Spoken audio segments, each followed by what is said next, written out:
Avinash institute of education में आप सभी का स्वागत है। मैं हूं अविनाश मिश्रा।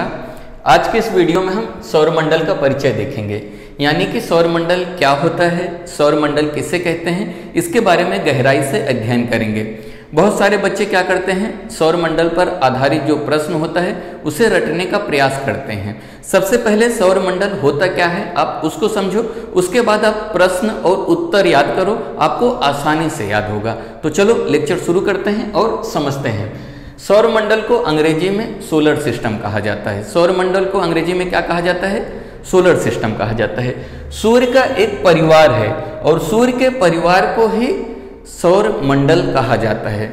सूर्य के परिवार को क्या कहा जाता है, सौर मंडल कहा जाता है। जैसे आपका एक छोटा सा परिवार है, आपके परिवार में कौन कौन रहता है, आपके माता पिता रहते हैं, दादा दादी रहते हैं, चाचा चाची रहते हैं, भाई बहन रहते हैं। ठीक वैसे ही सूर्य का एक परिवार है और उन्हीं परिवार को हम लोग सौरमंडल कहते हैं। तो आइए सबसे पहले हम सूर्य के जो परिवार हैं उनके बारे में अध्ययन करते हैं कि ऐसे कौन कौन से सूर्य के परिवार हैं। तो सूर्य का जो पहला परिवार है जिसे हम लोग खगोलीय पिंड कहते हैं। तो खगोलीय पिंड क्या होता है, आइए देखते हैं।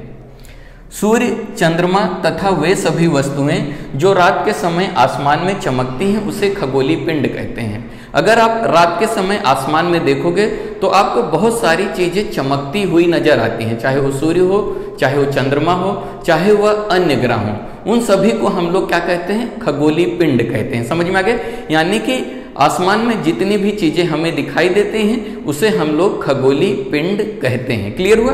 अब दूसरा देखो, दूसरा है तारा। तारा क्या होता है आप इसको भी समझ लो। तारा को अंग्रेजी में स्टार कहा जाता है। तारा को अंग्रेजी में क्या कहते हैं, स्टार कहते हैं। ठीक है। जिन खगोलीय पिंडों में अपनी उष्मा एवं प्रकाश होती है उसे क्या कहते हैं, उसे तारा कहते हैं। अब खगोलीय पिंड क्या होता है, रात के समय जो आसमान में जितनी भी चीजें हमें चमकती हुई नजर आती हैं उसे हम खगोलीय पिंड कहते हैं। ठीक है।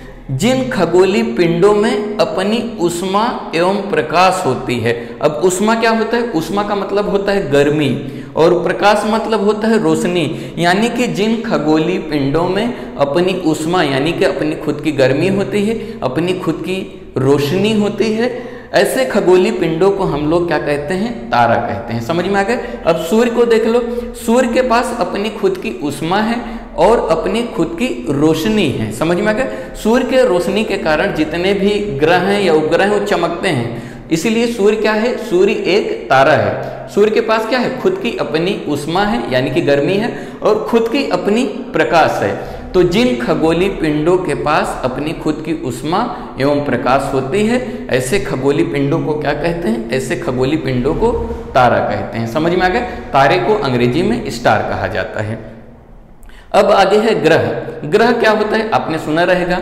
ग्रह को अंग्रेजी में प्लैनेट कहा जाता है। ग्रह को अंग्रेजी में क्या कहते हैं, प्लैनेट कहते हैं। यहाँ पे ध्यान दो, जिन खगोलीय पिंडों में अपनी उष्मा एवं प्रकाश नहीं होती है उसे ग्रह कहते हैं। तो जिन खगोलीय पिंडों में अपनी खुद की उष्मा एवं प्रकाश होती है उसे तारा कहा जाता है और जिन खगोलीय पिंडों में अपनी उष्मा एवं प्रकाश नहीं होती है उसे हम क्या कहते हैं, उसे हम लोग ग्रह कहते हैं। अब यहाँ पे पृथ्वी है।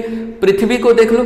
पृथ्वी के पास खुद की अपनी उष्मा एवं प्रकाश नहीं होती है तो पृथ्वी के पास प्रकाश या रोशनी कहाँ से आती है, सूर्य से आती है। तो जितने भी ग्रह हैं वो सूर्य से प्रकाशित होते हैं, सूर्य के रोशनी से चमकते हैं। समझ में आ गया। तो जिन खगोलीय पिंडों में अपनी खुद की उष्मा एवं प्रकाश नहीं होती है ऐसे खगोलीय पिंडों को क्या कहते हैं, ऐसे खगोलीय पिंडों को ग्रह कहा जाता है और ग्रह को अंग्रेजी में प्लैनेट कहते हैं। ठीक है। आगे समझो।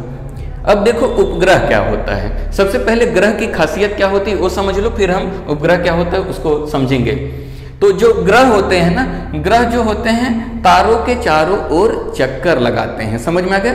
ग्रहों की खासियत क्या होती है, तारों के चारों ओर चक्कर लगाते हैं। अब यहाँ पे ध्यान दो, सूर्य जो है एक तारा है और यहाँ पे बुध, शुक्र, पृथ्वी, मंगल, बृहस्पति, शनि, अरुण, वरुण जो भी दिखाई दे रहे हैं ये सब ग्रह हैं। तो ये जो ग्रह हैं क्या करते हैं, सूर्य के चारों ओर चक्कर लगाते हैं। तो जो ग्रह होते हैं वो क्या करते हैं, तारों के चारों ओर चक्कर लगाते हैं। समझ में आ गए। अब समझो कि उपग्रह क्या होता है। ग्रहों के चारों ओर चक्कर लगाने वाले पिंडों को ग्रह कहते हैं। जैसे कि यहाँ पे ध्यान दो, ग्रह क्या करते हैं, ग्रह जो होता है तारों के चारों ओर चक्कर लगाते हैं। तो ये जो ग्रह होते हैं, ग्रहों के पास भी कुछ पिंड होते हैं जो ग्रहों के चारों ओर चक्कर लगाते हैं। जैसे कि यहाँ पे मान लेते हैं एक पृथ्वी है और एक चंद्रमा है, तो चंद्रमा क्या करती है, पृथ्वी के चारों ओर चक्कर लगाती है। समझ में आ गया?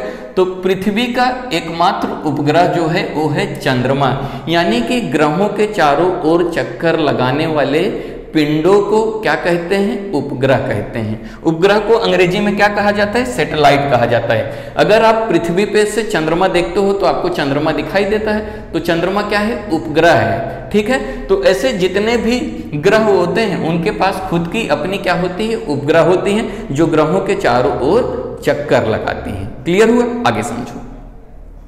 अब देखो क्षुद्र ग्रह क्या होता है, बहुत इंपॉर्टेंट है, कभी कभी प्रश्न पूछा जाता है। यहाँ पे ध्यान दो, सूर्य के चारों ओर चक्कर लगाने वाले असंख्य छोटे पिंडों को क्षुद्र ग्रह कहते हैं। तो क्षुद्र ग्रह क्या होता है, तो सूर्य के चारों ओर बहुत सारे छोटे छोटे पिंड चक्कर लगाते हैं। जैसे कि ये ग्रह सूर्य के चारों ओर चक्कर लगाते हैं, ठीक वैसे बहुत सारे छोटे छोटे पिंड होते हैं जो सूर्य के चारों ओर क्या करते हैं, चक्कर लगाते हैं। ऐसे पिंडों को हम लोग क्या कहते हैं, क्षुद्र ग्रह कहते हैं। अगर आप मंगल और बृहस्पति के बीच में देखोगे तो बहुत सारे छोटे छोटे पिंड होते हैं जो सूर्य के चारों ओर चक्कर लगाते हैं। समझ में आ गया? ऐसे पिंडों को क्या कहते हैं, ऐसे पिंडों को हम लोग क्षुद्र ग्रह कहते हैं। अब अगला देखो, उल्का पिंड क्या होता है। सूर्य के चारों ओर चक्कर लगाने वाले पत्थरों के छोटे छोटे टुकड़े को हम लोग क्या कहते हैं, उल्का पिंड कहते हैं। अब सूर्य के चारों ओर ग्रह भी चक्कर लगाते हैं, उपग्रह भी चक्कर लगाते हैं और कुछ छोटे छोटे पिंड चक्कर लगाते हैं, और उनके साथ साथ कुछ पत्थर के टुकड़े होते हैं, वो पत्थर के टुकड़े भी सूर्य के चारों ओर क्या करते हैं, चक्कर लगाते हैं। तो ऐसे पिंडों को हम लोग क्या कहते हैं, ऐसे पिंडों को हम लोग उल्का पिंड कहते हैं। समझ में गया? उल्का पिंड क्या होते हैं, पत्थरों के छोटे छोटे टुकड़े होते हैं जो सूर्य के चारों ओर चक्कर लगाते हैं। उल्का पिंड जो होते हैं ग्रहों के ही भाग थे, लेकिन विस्फोट के कारण एक ग्रहों से अलग हो गए टूटकर, जिसके कारण वो क्या कर रहे हैं, सूर्य के चारों ओर चक्कर लगा रहे हैं। उल्का पिंड क्या होता है, समझ में आ गया? कभी कभी उल्का पिंड होता है पृथ्वी पे गिर जाता है, जिसके कारण पृथ्वी के ऊपर बहुत बड़े गड्ढे बन जाते हैं। समझ में आ गया?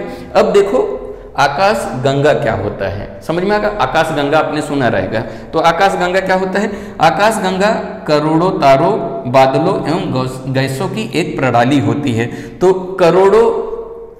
करोड़ों जो तारे होते हैं, करोड़ों तारे को एक साथ मिला लो, बहुत सारे करोड़ों बादलों को, करोड़ों गैसों को मिलाकर किसका निर्माण होता है, आकाश गंगा का निर्माण होता है। आप फिर से समझो, आकाश गंगा जो है करोड़ों तारों, बादलों तथा गैसों की एक प्रणाली होती है। फिर ब्रह्मांड क्या होता है, आप इसको समझो, ब्रह्मांड को यूनिवर्स कहा जाता है। लाखों आकाश गंगाएं मिला के ब्रह्मांड का निर्माण करती हैं, यानी बहुत सारे आकाश गंगाएं मिला के किसका निर्माण करती हैं, ब्रह्मांड का निर्माण करती हैं। ब्रह्मांड बहुत बड़ा है, इसका खोज करना अभी संभव नहीं हो पाया है। अब हम देखते हैं सौरमंडल क्या होता है, यानी कि सौरमंडल किसे कहते हैं। हमने परिवार के बारे में समझ लिया, अब आप समझोगे कि सौरमंडल होता क्या है। देखो सौरमंडल किसे कहते हैं, अब इसकी परिभाषा बता रहा हूं। सौरमंडल के अंतर्गत आते हैं सूर्य, 8 ग्रह सौरमंडल के अंतर्गत कौन आते हैं, सूर्य आते हैं, और 8 ग्रह आते हैं। 8 ग्रह कौन है, बुध, शुक्र, पृथ्वी, मंगल, बृहस्पति, शनि, अरुण और वरुण, ये 8 ग्रह हैं। समझ में आ गया? सूर्य, 8 ग्रह, उपग्रह, तो ग्रहों के साथ साथ क्या होता है, कुछ उपग्रह होते हैं जो सूर्य के चारों ओर चक्कर लगाते हैं। समझ में आ गए? कुछ अन्य खगोलीय पिंड जैसे क्षुद्र ग्रह एवं उल्का पिंड मिलकर सौरमंडल का निर्माण करते हैं। तो अभी आपको मालूम है क्षुद्र ग्रह क्या होता है, उल्का पिंड क्या होता है। फिर से यहाँ पे ध्यान दो, सूर्य, 8 ग्रह, उपग्रह तथा कुछ अन्य खगोलीय पिंड जैसे क्षुद्र ग्रह एवं उल्का पिंड मिलकर क्या करते हैं, सौरमंडल का निर्माण करते हैं। समझ में आएगा? जिसका मुखिया सूर्य है। तो सौरमंडल जो है एक परिवार है, उस परिवार का जो हेड ऑफ फैमिली है, यानी जो मुखिया है वो सूर्य है। समझ में आ गया? सूर्य जो है सौरमंडल के केंद्र में स्थित है। सूर्य जो है हमारे सौर मंडल के बीच में यानी कि केंद्र में स्थित है और सारे ग्रह उसके चारों ओर क्या करते हैं, चक्कर लगाते हैं। समझ में आ गया। सौर मंडल के सभी जो 8 ग्रह हैं सूर्य के चारों ओर एक निश्चित मार्ग पर चक्कर लगाते हैं। समझ में आ गया। जो भी ग्रह हैं, ये जो 8 ग्रह देख रहे हो, सूर्य के चारों ओर एक निश्चित मार्ग पर या रास्ते पे सूर्य के चारों ओर क्या करते हैं, चक्कर लगाते हैं। सूर्य क्या है, सूर्य एक तारा है। समझ में आ गया। सूर्य के परिवार को क्या कहा जाता है, सौरमंडल कहा जाता है। तो सूर्य के अंतर्गत कौन आता है, सूर्य हैं, बुध हैं, शुक्र हैं, पृथ्वी हैं और मंगल हैं। ये जो 4 ग्रह हैं ये पत्थरों से बने हुए हैं। समझ में आ गया। बुध, शुक्र, पृथ्वी और मंगल, ये 4 ग्रह ऐसे हैं जो पत्थरों से बने हैं, इसलिए इसे आंतरिक ग्रह कहा जाता है।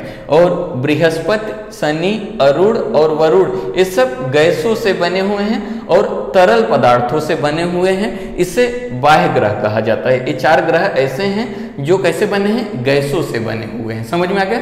तो मुझे यकीन है कि आपको सौरमंडल अच्छे से समझ में आ गया रहेगा। वीडियो कैसा लगा कमेंट करके जरूर बताइएगा, और अगर अभी तक इस चैनल को आपने सब्सक्राइब नहीं किया है तो कर लीजिए। वीडियो देखने के लिए धन्यवाद।